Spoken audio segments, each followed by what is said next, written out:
তো আপনি বাড়ির মালিক, আপনার বাড়িতে কারফিউ জারি থাকবে, কারফিউ, প্রেসিডেন্ট আইয়ুবের কারফিউ, একবারে শক্ত কারফিউ, 10টায় ঘুমাতে হবে যে কোনো মূল্যে। পড়ালেখা ব্যতীত এমনি কেউ ঘুমাতে জেগে থাকতে পারবে না, গল্প করতে পারবে না, সবাইকে ঘুমাতে হবে। 10টায় ঘুমিয়ে যায় যদি, 5 ঘন্টা ঘুমাই যদি, তাহলে কয়টায় উঠবে? 3টায়।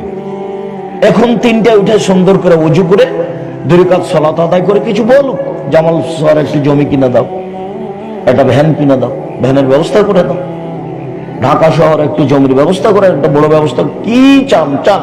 কেন?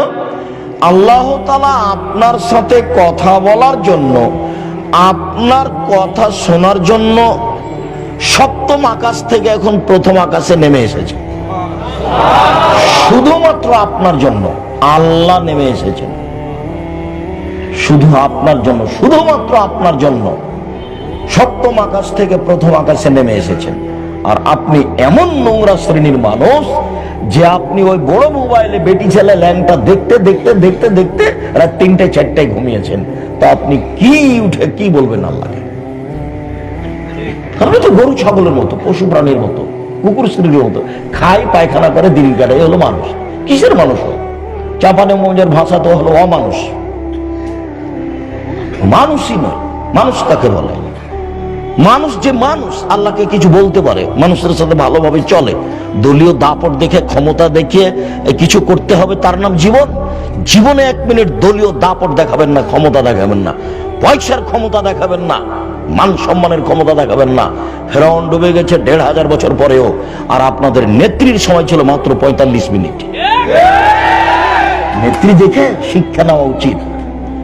5 ওয়াক্ত সালাত, হালাল রুজি, মানুষের বাড়িতে কাজ করে খাবো, ঢং করে খেতে রাজি নয়, মারামারি করে হুড়াহুড়ি করে মিছিল করে রাস্তা বন্ধ করে খেতে রাজি নই। ওই ভাত খেতে আমি রাজি নই। আমি কোনোদিন বলিনি 30 বছরে প্রয়োজনে ভিক্ষা করে খাবো, এরকম খাদ্য খাবো না। শ্বশুর বাড়ির টাকা নিয়ে খাবো না, ভিক্ষা করে খাবো। ভিক্ষা করে খাবো কেন? মানুষের বাড়িতে কাজ করে খাবো, বিকালে 500 টাকা পাবো। রুজির পথ আছে, খুব সুন্দর রুজির পথ আছে, নিজে করি নিজে খাই। 1 5 ওয়াক্ত সালাত, 2 হালাল রুজি, 3 কোরআন তেলাওয়াত। বেশি না পারলে সূরা ইখলাস তো পড়তে পারবো 3 বার। সূরা ইখলাস যদি 3 বার পড়তে পারি, তো 1 বার সমান 10 পারা, 1 বার সমান 10 পারা, 1 বার সমান 10 পারা, 3 বার পড়েছি 30 পারা। নাও, আমি 30 পারা কোরআন মাজিদ পড়লাম, এ তো বলবো আল্লাহকে। সুতরাং আসো না, আমরা আমাদের জীবনকে ভালো কাজে ব্যয় করি, আমরা বেশি বেশি করে নেক আমল করি আর খারাপ কাজ থেকে বিরত থাকি।